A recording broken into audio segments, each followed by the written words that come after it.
Hello dear learners, welcome to my channel Ignonomics with Priya. In today's video as you all can see हम cover करने वाले हैं grammars rule. Previous videos में भी हमने उन टॉपिक्स को डिस्कस करा और उनके न्यूमेरिकल्स को समझा जो आपके एग्जाम पर्सपेक्टिव से काफ़ी ज़्यादा इम्पोर्टेंट है। तो आज भी हम लोग आपके सब्जेक्ट का एक दूसरा इम्पोर्टेंट टॉपिक डिस्कस करने वाले हैं विच इज़ ग्रामर्स रूल। आपको पता होगा ये आपके MEC 103 का एक टॉपिक है। MEC 103 में लीनियर अलजेब्रा के नाम से एक चैप्टर है, उसी में क्रामर्स रूल के नाम से एक टॉपिक है। ये टॉपिक वैसे बुक में बहुत ही स्मॉल सेक्शन में गिवन है, लेकिन वहाँ पर इस तरीके से न्यूमेरिकल तो गिवन है लेकिन उसका डिटेल्ड एक्सप्लेनेशन नहीं गिवन है कि अगर एग्जाम में ऐसा कोई न्यूमेरिकल आए तो आप उसको सॉल्व करने के लिए क्या मेथड यूज करते हैं। बुक में क्वेश्चंस गिवन है, चेक योर प्रोग्रेस करके जो आपको क्वेश्चंस दिए होते हैं वहाँ पर न्यूमेरिकल गिवन है जहाँ पर आप खुद भी ट्राई कर सकते हैं इस न्यूमेरिकल को, और एक एग्जाम्पल भी गिवन है। बट कई बार बच्चों को एग्जाम्पल ही क्लियर नहीं हो पाता कि ग्रामर्स रूल को यहाँ पर जो एग्जाम्पल देकर सॉल्व किया गया है ये किस तरीके से सॉल्व कर रखा है। तो उसी डाउट को क्लियर करने के लिए आज हम ग्रामर्स रूल को डिस्कस करने वाले हैं। आप चाहें तो अपनी बुक साथ में लेकर बैठ सकते हैं और वहां से भी समझ सकते हैं कि ये ग्रामर्स रूल क्या है। अदरवाइज आपको इस वीडियो से कंप्लीटली ये टॉपिक क्लियर हो जाएगा। अपार्ट फ्रॉम दैट ये जो ग्रामर्स रूल है, आज हम इस वीडियो में इस टॉपिक को क्यों डिस्कस कर रहे हैं, बिकॉज ये एक इम्पॉर्टेंट टॉपिक है। PYQs को अगर आप देखेंगे तो आपको उसमें पता चलेगा कि ग्रामर्स रूल से भी क्वेश्चंस आते हैं। तो विदाउट वेस्ट ऑफ टाइम हम लोग स्टार्ट करते हैं हमारा ग्रामर्स रूल। ओके, तो ग्रामर्स रूल को समझने के लिए हमें देखना पड़ेगा कि जब हमारे पास एक न्यूमेरिकल आता है ग्रामर्स रूल पर, तो हम उसमें किस तरीके का मेथड लगाते हैं, क्या स्टेप्स फॉलो करते हैं कि जो हमसे पूछा गया है वो वैल्यूज हमारे पास निकल कर आए। ओके, तो हम इसको दो पार्ट्स में समझने वाले हैं, एक सेकंड ऑर्डर डिटर्मिनेंट के केस में और एक थर्ड ऑर्डर डिटर्मिनेंट के केस में।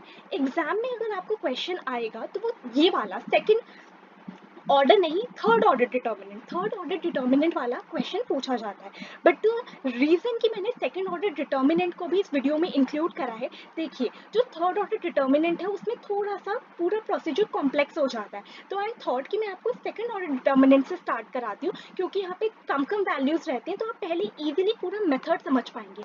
और सेम मेथड ही अप्लाई होता है आपके थर्ड ऑर्डर डिटर्मिनेंट में भी। तो आप अगर सेकंड ऑर्डर डिटर्मिनेंट से थोड़ा मेथड की क्लैरिटी ले लेंगे तो थर्ड ऑर्डर डिटर्मिनेंट आपके लिए समझना डिफिकल्ट नहीं होगा।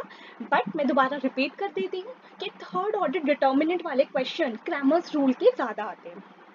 Okay, so let's begin. First of all आपको कुछ क्वेश्चन इस तरीके से गिवन होता है, जैसे कि यहाँ पर आपको x1 x2 दे रखे हैं एक इक्वेशन में, दूसरी इक्वेशन में भी आपके पास x1 x2 वेरिएबल्स हैं। लेकिन कई बार क्या होता है, कंफ्यूज नहीं होना, कई बार जैसे यहाँ पर आपको x1 x2 दे रखे, यही इक्वेशन आपको xy के टर्म्स में भी दी जा सकती है, ठीक है। और आपसे कहा जाएगा जो भी आपको वेरिएबल्स गिवन होंगे, जैसे यहाँ पर आपको x1 x2 गिवन है इस इक्वेशन में भी और इस इक्वेशन में भी, तो आपसे कहा जाएगा कि फाइंड करो x1 एंड x2 की वैल्यूज को using Cramer's rule.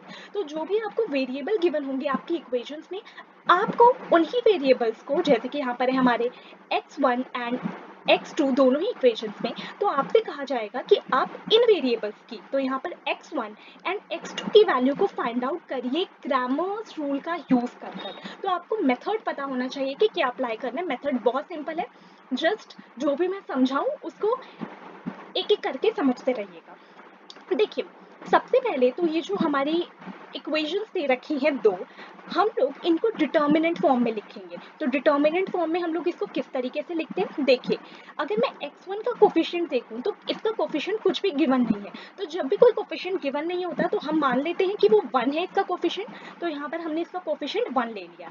Same way में हम लोगों ने x2 का कोफिशिएंट देखा, x2 का कोफिशिएंट क्या है 2, लेकिन आपको सिर्फ 2 नहीं लिखना, 2 के साथ आपको यहाँ पर माइनस साइन भी दिख रहा है ना, तो x2 के साथ जो भी कोफिशिएंट है अलोंग विद साइन आपको यहाँ पर लिखना है।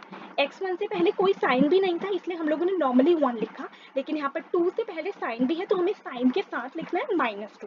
सेम वे में तो फर्स्ट इक्वेशन से हमें दो चीजें मिली, एक 1 तो हमने यहाँ पर लिखा, एक -2 तो हमने यहाँ पर लिखा। सेम वे में इस इक्वेशन से हमें क्या मिलता है, अब आप खुद भी सोच सकते हैं कि क्या मिलेगा हमें।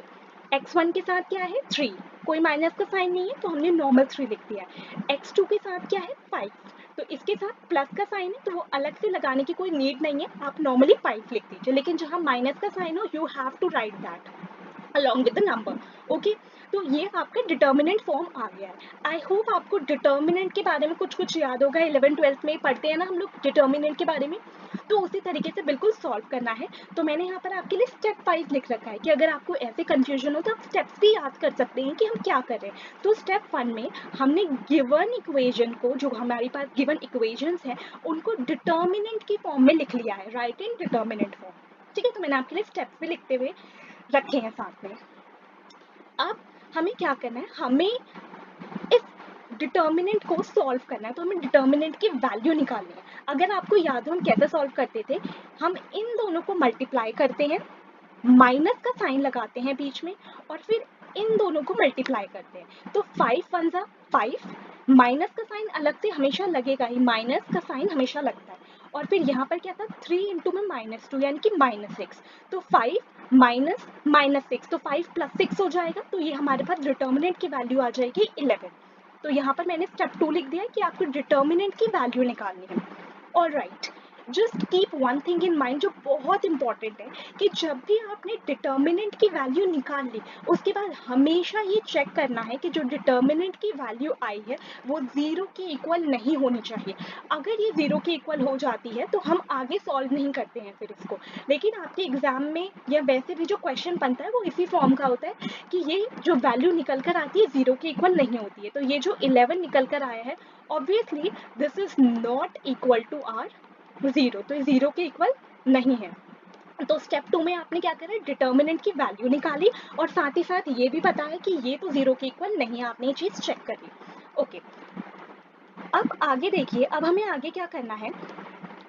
अब आप कहेंगे कि x कहाँ से आ गया, अभी तक तो हमने x जैसा कुछ भी नहीं देखा।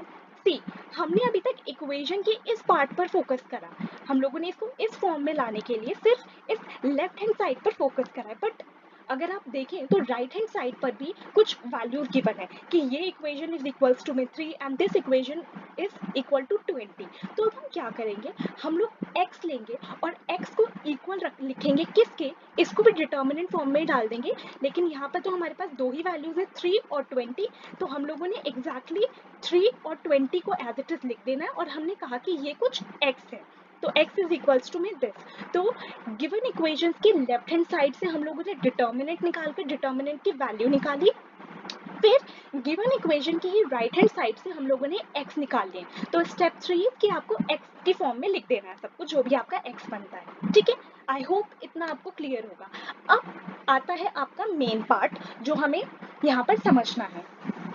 देखिए, जो स्टेप 4 है उसमें हमें क्या करना है। अब आपसे कहा क्या गया था, हमने ये सब जो सोल्यूशन किया क्यों किया, हमसे पूछा गया था कि x1 एंड x2 की वैल्यू बताओ क्रैमर्स रूल का यूज कर। तो अब हम निकालने जा रहे हैं x1 और x2 की वैल्यूज को। देखिए, आपको उसको निकालने के लिए कुछ भी नहीं करना है, जो चीजें आपने अभी तक निकाली है ना बस आपको उसको यूज करना है। समझिएगा, सबसे पहले मैं आपको x1 समझाऊंगी कि हम x1 कैसे निकालते हैं, आप x2 निकालना खुद ब खुद समझ जाएंगे। सबसे पहले यहाँ देखिए, x1 निकालना है आपको, ठीक है। तो मैंने कहा कि x1 कैसे निकलेगा, यहाँ पर अगर आपको याद हो तो हमने ऊपर भी इसी फॉर्म में लिखा था, राइट। अगर आपने ऊपर ध्यान से देखा हो तो जब हम लोगों को डिटर्मिनेंट निकालना था तो हमने यही लिखा था 1 -2 3 एंड 5। तो आप क्या करेंगे, जब मुझे x1 की वैल्यू निकालनी है तो x1 की वैल्यू निकालनी है तो इस वाली जगह पर यहाँ पर हम लोग 3 और 20 रख देंगे। ठीक है, इक्वेशन में x1 कहाँ कहाँ पर है, इक्वेशन में x1 हमारे पास यहाँ है और यहाँ है, थोड़ा सा ध्यान से समझिएगा, इजीली आपको समझ में आ जाएगा। इक्वेशन में x1 कहाँ कहाँ पर है, एक ऊपर वाली इक्वेशन में यहाँ है और एक नीचे वाली इक्वेशन में यहाँ है। तो हमें निकालना भी क्या है, हमें निकालना भी x1 ही है। तो जहाँ जहाँ पर भी इक्वेशन में x1 था उनकी जगहों पर हम लोगों ने पहले तो क्या लिखा था, पहले हम लोगों ने 1 और 3 लिखा था क्योंकि इस x1 के साथ 1 था और इस x1 के साथ 3 था। लेकिन अब हम उसकी जगह पर क्या लिख देंगे, ये x लिख देंगे, 3 और 20, 3 और 20 और बाकी का -2 और 5 जैसे हम लोगों ने यहाँ पर लिखा था ये सेम रहेगा। मैं आपको एक बार दोबारा से एक्सप्लेन कर देती हूँ। हमें सबसे पहले x1 निकालना है। अब जब हमें x1 निकालना है तो हमें इस वाले एरिया में यहाँ पर ऊपर और नीचे 3 और 20 लिख देना है। जो हम लोगों ने कैपिटल X निकाला था अपना, तो हम लोगों ने इस दोनों को यहाँ पर लिख देना और बाकी दोनों सेम रहेंगे। ये -2 और 5 एज इट इज रहेगा। और इस पूरे को हम लोगों ने सॉल्व करना है। अभी हम इसको सॉल्व करेंगे और उसको डिवाइड करना है किससे, जो हमारी डिटर्मिनेंट की वैल्यू आई थी, जो कि 11 आई थी। ठीक है, अब मैंने आपको ऊपर भी बताया था कि हम इस तरीके से इसको किस तरीके से सॉल्व करते हैं। 5 इंटू में 3 15, फिर आएगा माइनस का साइन, राइट, और 22 था 40, तो माइनस माइनस प्लस हो जाएगा, तो ये 15 प्लस 40 बन गया। तो 15 प्लस 40 55, और अपॉन में हमने वैल्यू ऑफ डिटर्मिनेंट लिखनी है विच इज 11, तो 55 बाई 11 बिकम्स 5। इस तरीके से आपका x1 निकल कर आ गया। नाउ आई होप आप x2 खुद से निकाल सकते हैं। मेरी वीडियो को आप आगे कंटिन्यू करें, इससे पहले एक बार x2 खुद निकालने की कोशिश कीजिएगा। बट फिर भी मैं आपको समझा देती हूँ, अगर किसी को ना क्लियर रहा हो तो आप x2 से भी समझने की कोशिश कीजिएगा। अब मुझे क्या निकालना है, x2। तो अब जो हम ये डिटर्मिनेंट फॉर्म लिखेंगे, यहाँ पर ऊपर क्या था 1 और 3, तो यहाँ पर ये 1 और 3 को हम एज इट इज रख देंगे, क्योंकि अभी हमें x1 नहीं निकालना है, हमें क्या निकालना है, x2। और अब हम जहाँ पर x2 की जगहों पर 3 और 20 रख देंगे। तो जब x1 निकालना था तो हमने 3 और 20 यहाँ रखे और इनको एज इट इज छोड़ दिया। जब x2 निकालना है तो इनको एज इट इज छोड़ दिया और 3 और 20 को यहाँ रख दिया। I hope it is clear. And same way में हम डिवाइड करेंगे, इसको सॉल्व करेंगे पहले और फिर उसको डिवाइड करेंगे डिटर्मिनेंट की वैल्यू से। अगेन इसको सॉल्व करेंगे तो 20 इंटू 1 20, माइनस का साइन होगा, 3 3 9। अब ये 3 3 9 है, तो माइनस का साइन हम वैसे भी लगाते हैं, मैंने आपको बताया। तो 20 माइनस 9 बिकम्स 11, 11 बाई 11 इज 1। तो आपकी वैल्यूज निकल कर आ गई कि आपका जो x1 है दिस इज 5 एंड जो आपका x2 है दिस इज 1। तो इस तरीके से हम लोगों ने क्रैमर्स रूल का यूज कर x1 और x2 की वैल्यूज निकालनी है। तो ये मेथड होता है कि जब आपसे कहा जाए कि वेरिएबल्स, कोई भी वेरिएबल हो, जैसे यहाँ पर x1 x2 थे, तो इनकी वैल्यू फाइंड आउट करो क्रैमर्स रूल का यूज कर। आई होप आपको इतना क्लियर रहा होगा कि हम लोगों ने किस तरीके से करें। And to make it simple for you, मैंने यहाँ पर स्टेप्स भी लिख दिए हैं कि सबसे पहले हमने इसको डिटर्मिनेंट फॉर्म में लाना है, देन डिटर्मिनेंट की वैल्यू निकालनी है और चेक करना है कि ये 0 के इक्वल ना हो। फिर हम लोगों ने x लिख देना है। एंड जब हमें x1 निकालना है तो x1 की जगह पर ये दोनों चीजें रखेंगे, बाकी सब कुछ सेम रहेगा। और जब x2 निकालना है तो x2 की जगह पर ये दोनों चीजें रखेंगे, बाकी सब कुछ सेम रहेगा। एंड डू नॉट फॉरगेट कि आपको इनको डिवाइड भी करना होता है डिटर्मिनेंट की वैल्यू से। ठीक है, तो इस तरीके से आपकी x1 और x2 की वैल्यू निकल आ गई। दिस इज द केस जब हम लोगों ने सेकेंड ऑर्डर डिटर्मिनेंट कंसिडर करा है। All right, now coming to third order determinant. Third order determinant में कुछ भी नहीं है। देखिए, मैंने आपको क्या बताया था, सेकंड ऑर्डर डिटर्मिनेंट और थर्ड ऑर्डर डिटर्मिनेंट क्या होता है। सेकंड ऑर्डर डिटर्मिनेंट में 2 रो 2 कॉलम है, तो यहाँ पर थर्ड ऑर्डर डिटर्मिनेंट है तो यहाँ पर 3 रो और 3 कॉलम बन जाएंगे, जैसे कि आप यहाँ देख सकते हैं। यहाँ पर 1 2 3 3 रोज हैं और 1 2 3 3 कॉलम्स हैं। बट वो बात की बात है, हम लोग पहले फोकस करते हैं अपने क्वेश्चन पर। अब यहाँ पर क्वेश्चन क्या गिवन है, मैंने आपको कहा था कि कई बार x1 x2 दे देते हैं, कई बार x y z दे देते हैं। तो यहाँ पर आपको जो वेरिएबल्स गिवन है वो x y and z। Okay, तो आपको इक्वेशन 1 ये गिवन है, this is x plus 2y plus 3z equals to में 6। ये इक्वेशन 2 है, 2x plus 4y plus z equals to में 7। एंड इक्वेशन 3 है, 3x plus 4y plus 9z is equals to में 14। अब हमसे बोला है कि इसको सॉल्व करो क्रैमर्स रूल का यूज करके, यानी कि हमें यहाँ पर क्रैमर्स रूल का जो यूज करना है उसका यूज कर हमें x की वैल्यू निकालनी है, एक वेरिएबल क्योंकि यहाँ पर ये है, एक y की निकालनी है। लेकिन आप देखिएगा पिछले केस में हमें सिर्फ x1 और x2 निकालना था, क्योंकि वो सेकंड ऑर्डर डिटर्मिनेंट का केस था। यहाँ पर थर्ड ऑर्डर डिटर्मिनेंट का केस है, तो हमें x भी निकालना है, y भी निकालना है और z भी। और अगर आपको ये second order third order in सब चीज़ों का याद नहीं भी रहता है तो भी कोई प्रॉब्लम नहीं, इतना तो आप समझ सकते हैं इन इक्वेशंस को देखकर कि यहाँ पर x है, y है और z है। तीनों इक्वेशंस में यही है x y z। तो हमें किसकी वैल्यू निकालनी है, x y z की, using Cramer's rule. Now I hope कि अब जो भी मैं आपको आगे एक्सप्लेन करूंगी वो आपको क्लियर होगा, क्योंकि आप उसको रिलेट कर पाएंगे जो हमने प्रीवियस एग्जाम्पल करा है उससे। Okay, so what we have to find out is the value x की वैल्यू, y की वैल्यू एंड z की वैल्यू। तो हमें ये वैल्यूज को फाइंड आउट करना है। ओके, चलिए अब हम अपने स्टेप्स को फॉलो करते हुए चलते हैं। हमारा स्टेप 1 क्या था, हम लोगों ने इसको इस फॉर्म में लाना है। ठीक है, तो यहाँ से क्या क्या निकालना है हमने कहा यहाँ पर 1 होगा, ठीक है, यहाँ पर y के साथ क्या है 2, तो यहाँ पर 2, यहाँ पर 3, एज इट इज यहाँ पर 2 4 1 2 4 1, इसका कोफिशिएंट 3, इसका कोफिशिएंट 4, इसका कोफिशिएंट 9।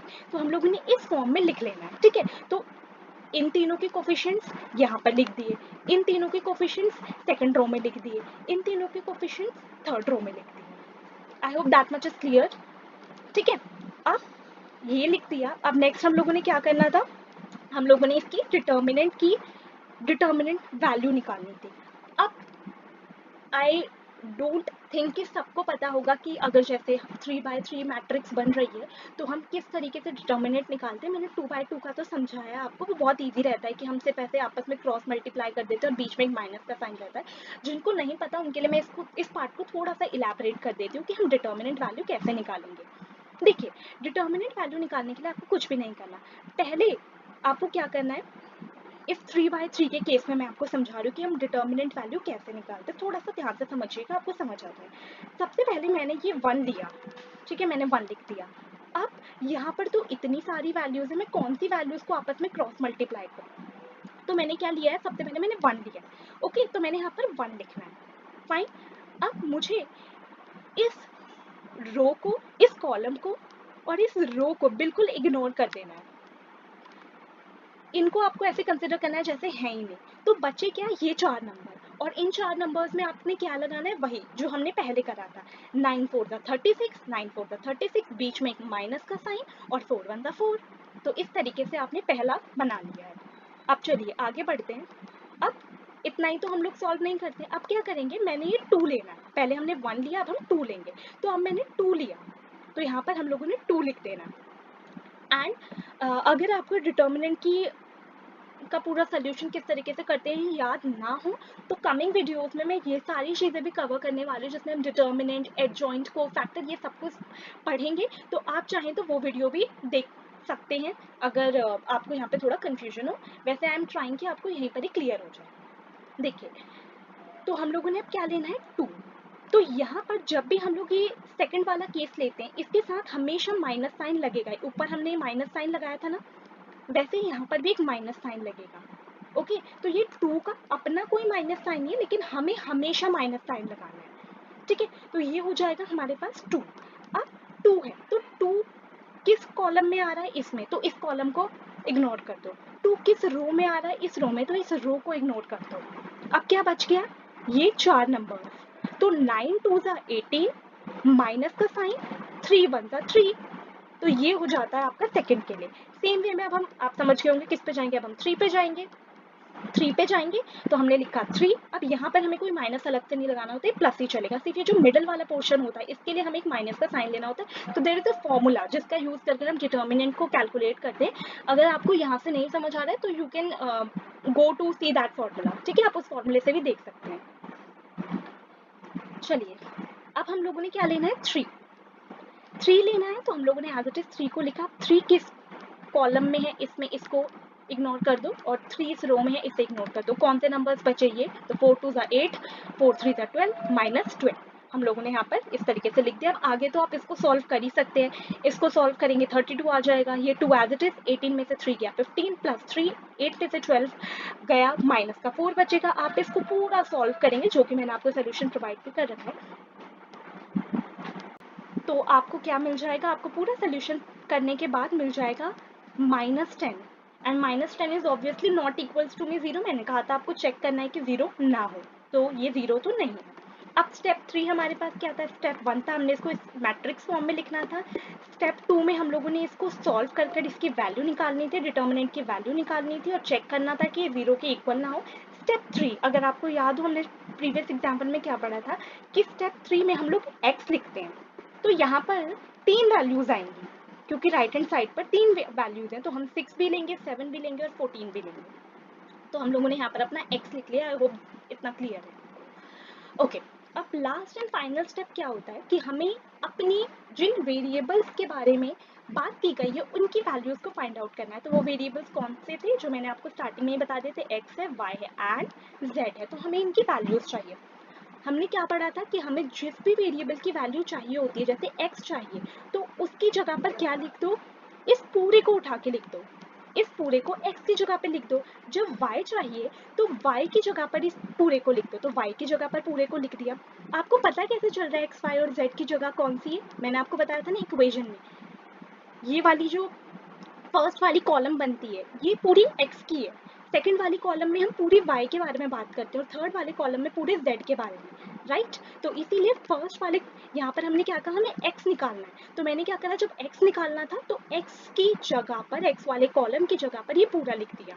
बाकी का एज इट इज सेम रहेगा। ये सेम कहाँ से आ रहा है, ये जो हम लोगों ने यहाँ पर, ये एक सेकेंड, हाँ मैं आपके लिए इसको इरेज कर देती हूँ ताकि आपको क्लियरली विजिबल हो। यस, तो हम लोगों के पास ये बाकी के सेम हम लोग जो लिख रहे हैं वो कहाँ से आ रहा है, ये तो हम लोगों ने ये एज इट इज लिखना है, x के केस में ये एज इट इज लिखना है, और बिकॉज हमें x ही निकालना है तो हम लोगों ने x की जगह पर 6, 7, 14 लिख दिया। सेम वे में यहाँ पर ये दो एज इट इज रहेंगे जैसे हम लोगों ने ऊपर लिखे, क्योंकि मुझे y निकालना है तो y की जगह पर हम लोगों ने 6, 7, 14 लिख दिया। अब आप समझ गए होंगे z के केस में हम क्या करेंगे, ये एज इट इज रहेगा, ये एज इट इज रहेगा, और 6, 7, 14 z की जगह पर आ जाएंगे। And the most important thing is कि तीनों को ही आपको डिवाइड करना है डिटर्मिनेंट वैल्यू से। वैल्यू ऑफ डिटर्मिनेंट से ये पूरा डिवाइड होगा, ये भी डिवाइड होगा और z भी डिवाइड होगा। अब अगर आप इस पूरे को सॉल्व कर देंगे तो आपको x की वैल्यू मिल जाएगी, इसको सॉल्व करके y, एंड सिमिलरली z की। मैंने आपके लिए उसका सोल्यूशन भी कर रखा है ताकि आपको क्लैरिटी मिल जाए इसी वीडियो के थ्रू, पूरे इस टॉपिक की आपको बढ़िया से क्लैरिटी हो। तो सबसे पहले हम लोगों ने x निकालना है, राइट। तो हम सबसे पहले x निकालेंगे। मैंने आपको क्या बताया कि इस डिटर्मिनेंट को हम कैसे सॉल्व करते हैं, अभी अभी आपको मैंने बताया। तो सेम वे में जैसे हमने ऊपर सॉल्व करा, नीचे भी उसी तरीके से सॉल्व करेंगे। पहले हम 6 लेंगे और इस रो और इस कॉलम को इग्नोर करेंगे। तो 6 लेंगे और 6 के साथ ब्रैकेट में क्या लेंगे, 9 4 द 36 माइनस 4। तो देखिए हमने यहाँ पर यही लिखा है, 6 लिया, 9 4 द 36 माइनस 4। अब हम लोग 2 लेंगे और मैंने क्या बताया था, जो मिडल वाला हम लेते हैं उसके साथ एक माइनस का साइन लेते हैं। तो हम सिर्फ 2 नहीं लेंगे, -2 लेंगे, राइट, -2 लेंगे। अब इसकी कॉलम और इसकी रो को करेंगे इग्नोर, बच क्या गया 9 7 63 एंड 14 1 14। तो 63 माइनस 14, तो -2 63 माइनस 14। अब क्या लेंगे, 3 लेंगे। अब तक आप समझ चुके होंगे क्या करेंगे, 3 लिखेंगे। उसके बाद इस रो, इस कॉलम और इस रो को हम लोग इग्नोर करेंगे। क्या बच गया, 7 4 द 28 एंड 14 4 द 56। तो 3 विद इन ब्रैकेट्स हमने लिखा है 28 माइनस में 56। तो अब इस पूरे को आप सॉल्व कर सकते हैं। आई होप ये ऊपर का पोर्शन आपको सॉल्व करना है, और अपॉन में हमारे साथ क्या चलता है, डिटर्मिनेंट की वैल्यू विच इज -10 जो हमने अभी ऊपर निकाली थी। तो आप जब इसको पूरा सॉल्व करेंगे, मैंने आपके लिए सोल्यूशन प्रोवाइड कर रखा है, आप इससे गो थ्रू कर सकते हैं। तो आपको वैल्यू मिलेगी -1। तो हमारी जो x की वैल्यू आ गई है वो आ गई -1। सेम वे में हमें y और z की भी निकालनी है। तो हम लोग y और z के लिए क्या करेंगे, y और z के लिए हम इनके वाले इसको फॉलो करेंगे। तो हम लोगों ने y जब निकालना है तो हमने इसको देखना है। सेम वे में नीचे की वैल्यू, ये जो डिनोमिनेटर में जो वैल्यू है वो तो आपको पता है, आपको न्यूमरेटर की वैल्यू के लिए सॉल्व करना है। अगेन आप 1 लेंगे, इस कॉलम को, इस रो को इग्नोर करेंगे, इस कॉलम को इग्नोर करेंगे, और क्या बन जाएगा, 9 7 63 माइनस में 14 1 14। तो क्या बन गया ये 163 माइनस 14। सेम वे में हम आ गए 6 पर।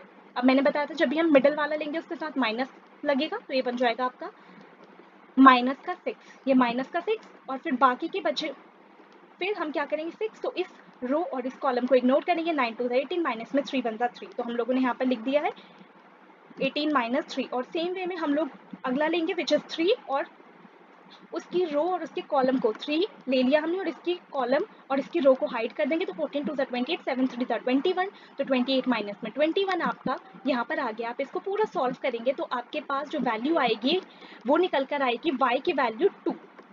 ओके,